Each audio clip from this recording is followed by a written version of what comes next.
Hello, everyone. Welcome back to the Quantum Mystic Podcast. I'm Jane Bear here with my co host and lovely friend, Lisa Campion. And today we're diving into a topic that really touches all of us, and that's emotional triggers.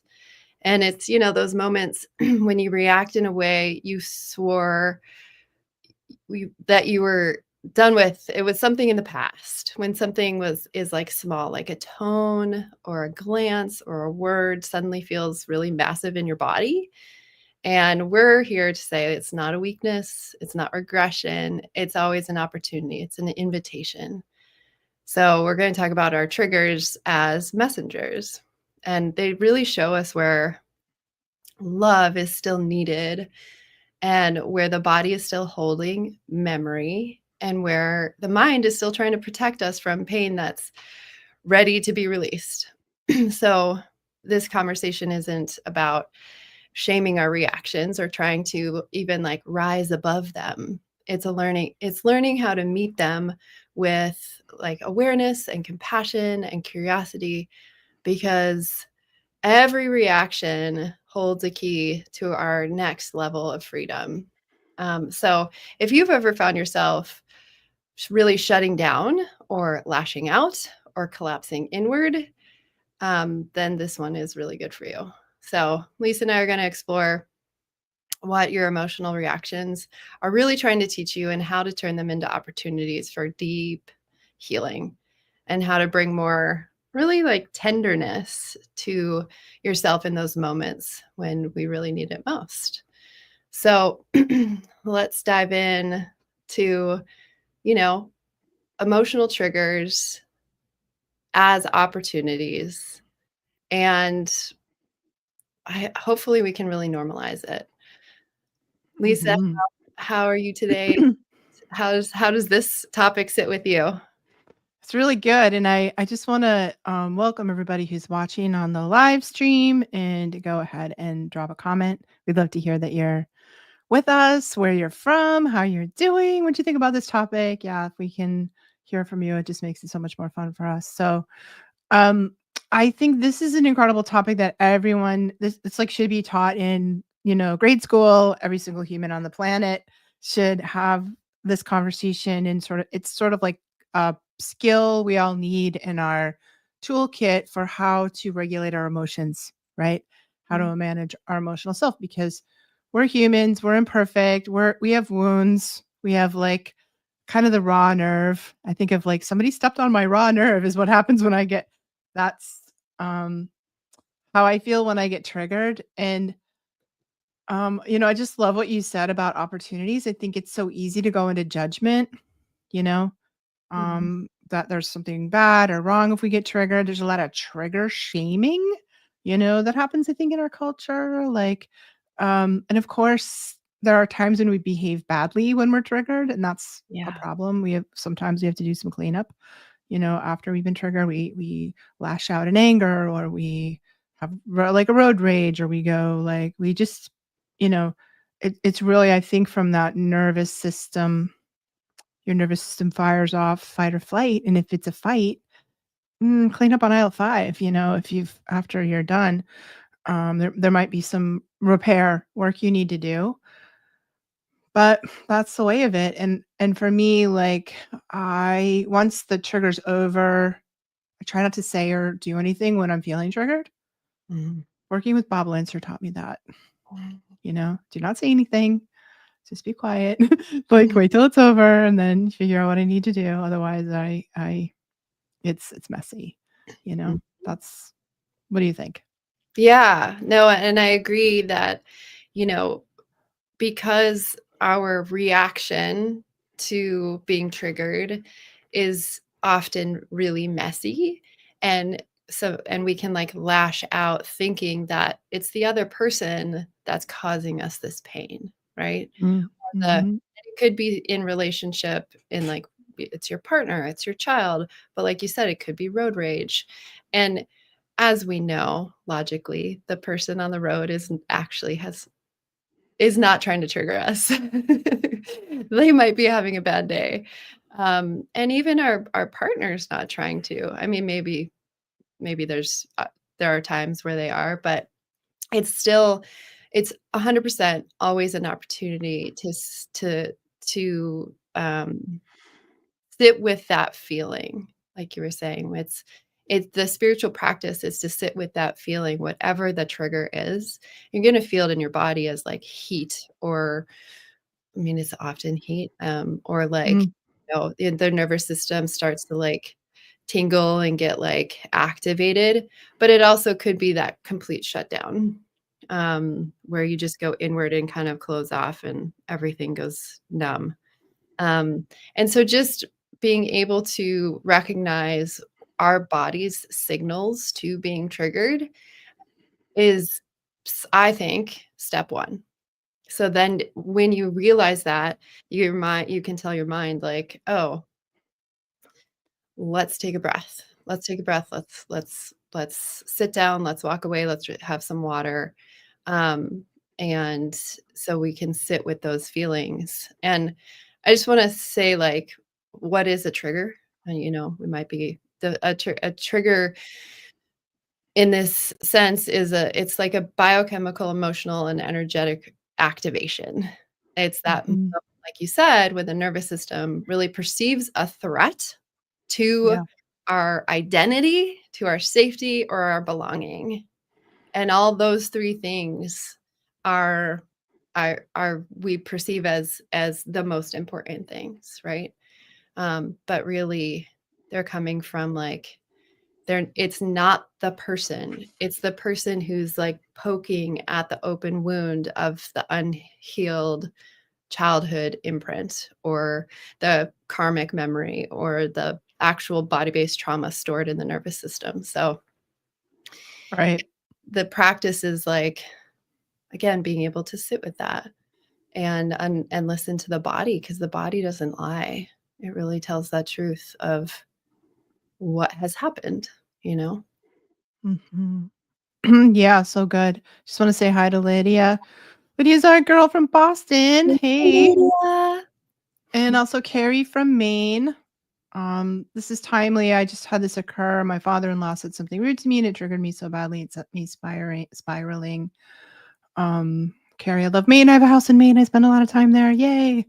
Um, and yeah, of course it's not always people that are close to us, but it's often the people that are close to us that can send us spiraling. And I think oftentimes, like, I notice about my triggers, it's sort of like when I have a judgment about myself, my own inner critic, I feel guilty or bad or shame about something that's going on inside me, and then somebody else says something that makes me think they're judging me, or like they have that judgment, is where I get really triggered. I'm like, I feel bad and guilty about something, and then somebody will say something that sort of pokes that's my raw nerve that's sticking out that somebody stepped on.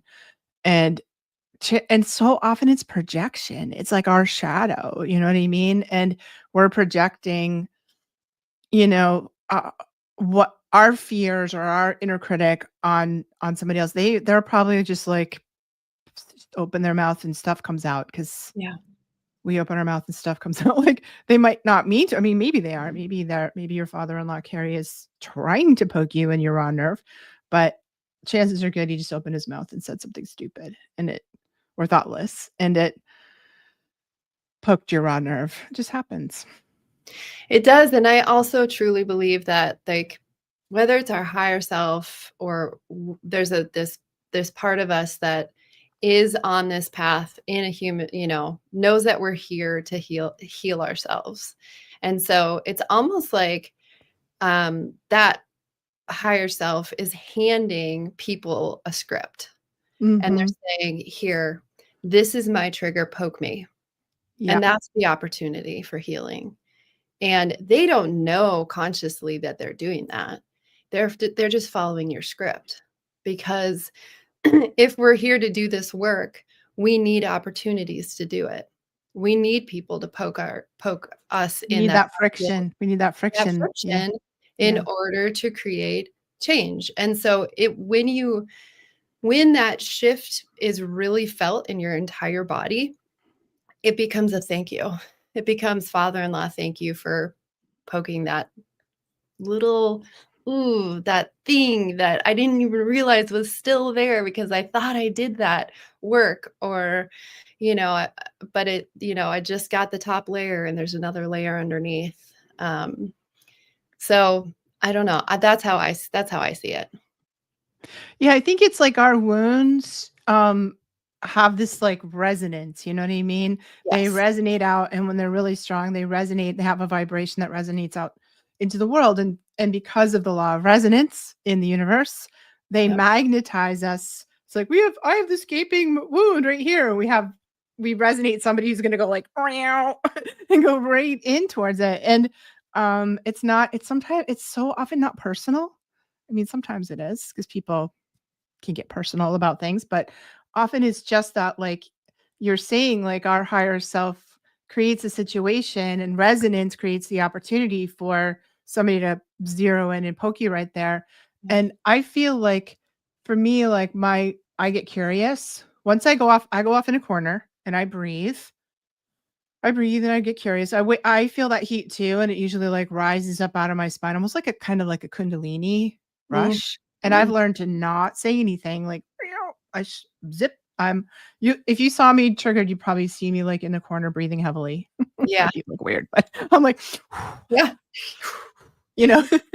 and and then I'm like, okay. Then I'm curious, like, well, what happened there? Like, what part of was that my inner child? Do I just feel like they stepped on the part of me that's my inner critic is judging me already, and they stepped on that? Like, huh. Mhm. And I'm like, well, what happened? What was that about? And usually, like, if I think about it and I get curious, I come down to the bottom. I'm like, oh, it's back to that thing that it always is. It's always that thing. Or one of those 5 things, right, that we come back to over, and I'm like, "Oh," and as soon as I make the connection in my head, it's like the trigger's gone. Yeah. It's like the energy is dissipated out of my body, and I'm like, "Oh, yeah, that's so clear. That's not has nothing to do with the other person." And I would say Mm, I would say 100% of the time it has nothing to do with the other person. They're like the spark. They're the match mm. that lit it. Catalyst. Yeah. And like you said, what you do so intelligently, of course, is you pause, whatever that pause is, go into the corner. I close my eyes. Like Mm, right in the middle of a conversation, I'll close my eyes. It's the pause inside that storm. And the storm is that like the heat rising or whatever it is. And the work is to notice it instead of judging it, or notice it instead of projecting it, right. because we want to invite the practice of awareness of those sensations without any attachment, to really see that the reaction is information. It's not your identity. It's not who you are. It's Mhm. an unhealed wound. Um, and and like you said, the curiosity is, well, what is really happening? Why is this happening again? Oh, where is this coming from? Which part of me is activated right now? And it's all about regulating the nervous system so we can get to that place.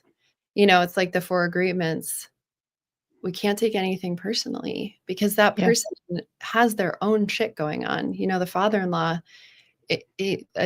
as Carrie said, he often opens his mouth and stuff just comes out, and she's sensitive and he's salty. That's just him. That's who he is, and he's working out his own stuff. Um, Yeah. and so can't take it personally, you know. Uh, Absolutely. Just wanted to say hi to Carla from Boston and hi to Lori from Saskatchewan. That's way up there in cool. Canada. And hi to Libby from San Mateo and Nancy from Livingston, New Jersey. We're so glad that you're all here. Yeah, all over. Um, This is nice to have you. yeah, I mean, I think like for me, the more inner work I do, the more meditation, shadow work, all the process work that I do, I find that the things that would have triggered me in the past don't trigger me anymore. Yeah. Like my trigger threshold is so much lower than it was. But life being life and the universe being the universe, that continues to, find all new sources of triggers. Yeah. that come up in my life. So I think the bar got raised on that. It's my kids, my kids are adults, but I think our kids. I mean, I know when I have grandkids, it's like we just have this sort of like sensitive, vulnerable underbelly, don't we? That I think is one of the beautiful parts about us, but it's it's just vulnerable to pain or Yeah. you know, or the peeling of the, onion, the layers of the onion. So we peel off the top layers of the onion. There's plenty more. There's plenty more under there that the next thing that arises that I know triggers me. Like it used to be the looking at the news or the headlines would trigger me, and I'm like, whatever. It's just more of the same. I don't, more of the who even knows if it's even true. I don't know. I'm like, that doesn't trigger me anymore. But Yeah. there's just always another layer deeper, and that invites me into healing a deeper level of my trauma, like loving my inner child a little bit more, cutting myself more slack, for being imperfect. Yeah. Absolutely. And I think that invitation to do this work and to sit with, whatever it is, the inner child or, that wounded protector in those moments. It's like an invitation to intimacy with ourselves. And so I feel like the trigger is an unconscious place in our body. And what we're doing with awareness is bringing consciousness to that space, because we're going to feel a trigger somewhere in our body. We might feel it in our right shoulder. We might feel it, in our lower back. It's being that aware to understand where like the edges of our self-love or our lack of self-love and lack of Mhm. compassion Yeah. um, is revealing itself. And so the invitation is to bring love and consciousness into those places. And I think we can do that with curiosity and awareness, because the frequency of those two, of curiosity and awareness, it's a higher frequency, right? Yeah. And so And it I would just say brings compassion too. Let's throw that in the mix compassion. because Absolutely. curiosity and awareness with judgment is painful, but curiosity and awareness with compassion is healing. Yeah, it's healing. And Yeah. so your triggers become like little love notes from the parts of you that still believe that we're separate from God, that we're separate from source. Mhm. And so it's just Beautiful. the work that we end up doing truly becomes like, the more we do it, the easier it gets, and it becomes like almost this, like I said, we become grateful for it, for these things that are really hard and uncomfortable. We're like, thank you, because we're getting a step closer to feeling that love in ourselves, in our beingness, which is that love of God, I believe. Yeah, a divine love. And I have like a little controversial like angle that I want to talk about here. Yeah. And that is that so just to remind everybody that like we are responsible for our own triggers. And Mhm. there's a lot of like conversation in the collective consciousness now around like this feeling that you have to step around somebody's triggers. Like, they use them almost as weapons. Do you know what I Mm. mean? Like, "You're triggering me," and, like, that's your fault, and you need to change your behavior and tiptoe around my triggers, and that's not cool, man. Like, you're responsible for your everyone's responsible f it's not okay or realistic to expect the entire world to walk around your tiptoe around your triggers. And, and yes, I know we've been through things and people have trauma. I get that. I'm not saying that's not true, but this trigger as weapons, that's gotta go. Like So that's not good. okay to do that. No, we don't do that. No, and that is like the equal and opposite of being triggered is like blaming the other person or saying instead of blaming the other person saying you need to yeah, like you said, you need to change your like I'm being triggered.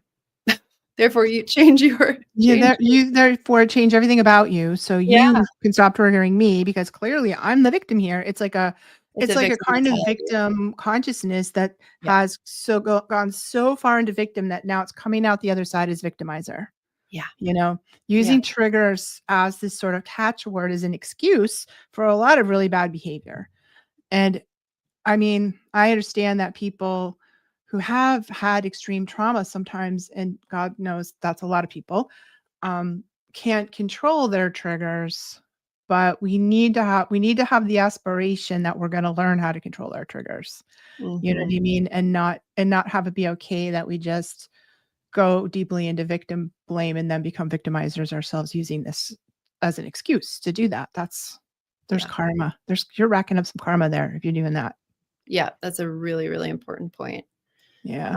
that we just we don't do. We don't do that, Mhm. at least in this community. We try really hard not to do that, Yeah. you know? Yeah, I think that's kind of w when somebody does that, there's kind of like an energetic I see that kind of a lot in the empath community, you know, when I was doing a lot of, work. I wrote a book called Energy Healing for Empaths. I was doing all these empath workshops and, you know, people would come in and just be like, "I'm the biggest empath in the world, and therefore I need all this extra special treatment and the temperature of the room and the extra pillows, and you can't say that to me and quit looking at me," and, you know, and just, like, expecting all this stuff, and, I mean really like to see that the opportunity there is to shift projecting outwards, projecting your anger outwards, and really some self introspection around. And it's fine to ask for what you need. That's all great. But there's like that weaponization of it. Can we look in the mirror and see and really own, take responsibility for our behavior? That's an important thing to do as part of our healing process, right?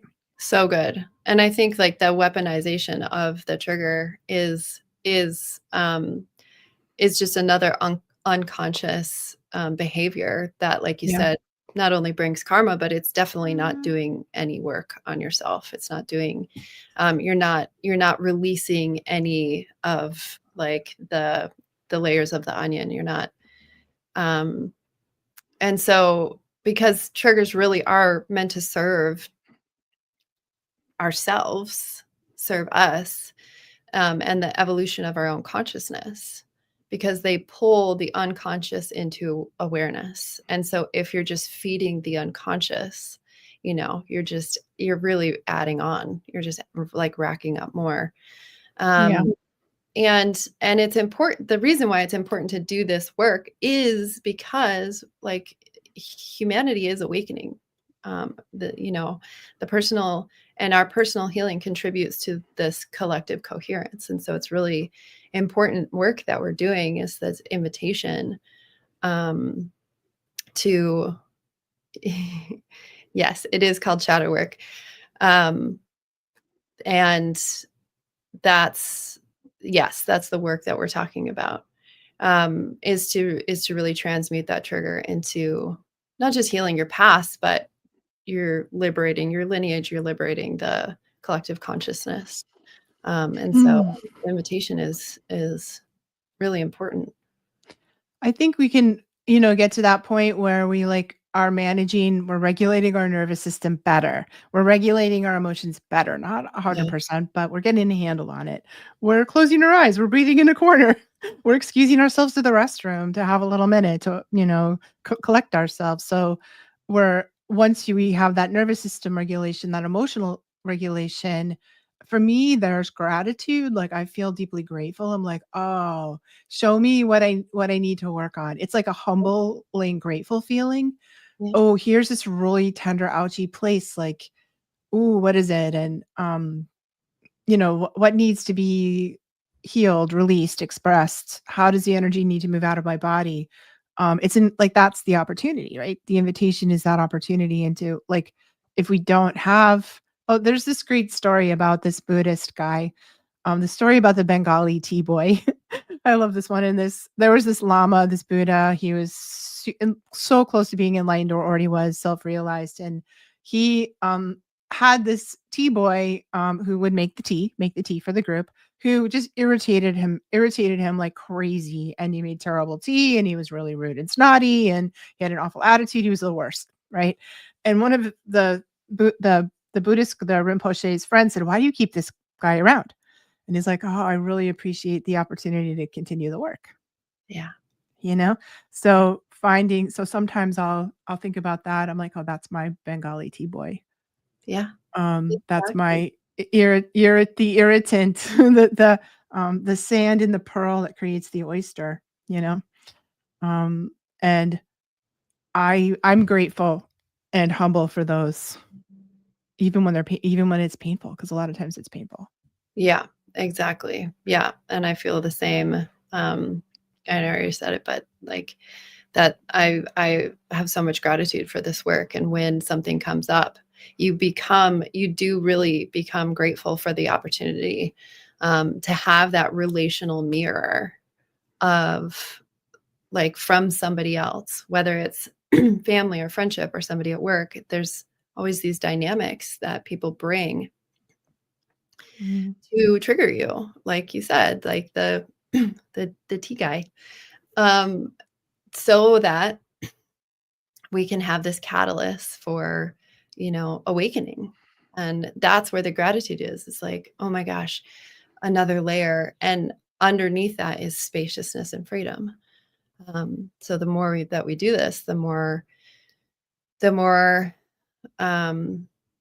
we do this work of working on ourselves, this, whether it's, however we're doing it. I mean, the opportunities are constant when we're doing it in a relational field. It's Yep. pulling the unconscious into awareness. And this is the work that we do in the Quantum Mystic Mystery School. Like, we do a Sure. lot of shadow work there. We do a lot of this, learning how to regulate the nervous system and the emotional system, so we can introspect with a lot of kindness. And Jane and I teach in this Quantum Mystic Mystery School. That's really all about helping us level up our consciousness. It's a consciousness raising program by committing to spiritual practice on one side and bringing in the higher vibes, but also clearing out the traumas, the wounds, the negative thoughts and feelings that keep us in the lower frequencies. So we'll be starting up another course sometime in the spring. Year one. Yeah. Year one, yeah, we start again every year in the spring. And if this is something that's appealing to you, come and check it out, because it's really incredible work. And not everybody, we're not the love and lighter. We're not the love and lighting spiritual Right. teachers um, at all. So we kind of take the gloves come off and we get down and dirty with this real stuff. Yeah. And that if you're feeling like that's what you want, that's what we've got. Yeah. And creating a really safe container for that work to feel like your nervous system can do that work, I think is something that we do really well. Mhm. Um, so that you can, can go deep, because I think we need to do that in community and with people who have also done it. And Lisa and I have done this for decades. Yeah. Um, and so, with this topic, just inviting everybody who's listening to view your next trigger as an opportunity, like a sacred opportunity, rather than any failure Or or something shameful you have to hide. yes, yes, yeah, Embrace your triggers, but take ownership of them and work and do the work. and do the work. And Yeah. meeting what arises with more love each time. Um, and I feel Mhm. like this is a conversation that you and I talk about with students regularly, and we could go on and on, but this is, I feel like we scratched the surface, that's for sure. Yeah, so good.